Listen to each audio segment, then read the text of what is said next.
Azərbaycan Respublikasının işğaldan azad edilmiş ərazilərinə böyük qayıdışa dair birinci dövlət proqramına əsasən Cəbrayıl rayonunun Horovlu kəndinə növbəti köç prosesi gerçəkləşib, səhər saatlarında yola salınan ailələr doğma yurdlarına qovuşub. Horovlu kəndi bugün 47 ailə olmaqla 189 nəfərə qucaq açıb. Ailələr yenidən qurulan kəndə sevinç gözyaşları ilə qədəm qoyub və öz doğma yurduna qovuşaraq yaradılan gözəlliyi seyr ediblər. Doğma yurda qayıdan sakinlər hər tərəfli dövlət qayğısı ilə əhatə olunduqlarına görə Prezident İlham Əliyevə və birinci vitse-prezident Mehriban xanım Əliyevaya təşəkkür ediblər. Onlar həmçinin torpaqlarımızı işğaldan qurtaran rəşadətli Azərbaycan ordusuna, qəhrəman əsgər və zabitlərimizə minnətdarlıqlarını bildirib, bu yolda canlarından keçən şəhidlərimizə rəhmət, ailələrinə səbir diləyiblər. Ailələr qarşılandıqdan sonra onlara anam əməkdaşları tərəfindən mina və partlamamış hərbi sursatların yaratdığı təhlükələr barədə ətraflı məlumat verilib. Ailələrə tanımadıqları naməlum əşya və cisimlərdən uzaq durmaları, belə hallarla qarşılaşdıqları təqdirdə isə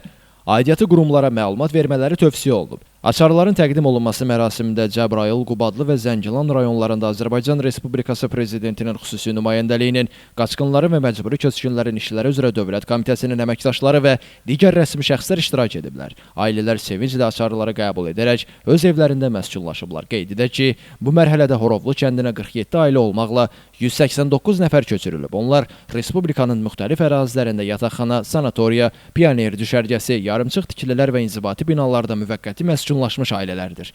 Elvin Qudrətov, Aydın Yavərzadə, Həcər Əsənova, Bugün İnformasiya proqramı üçün.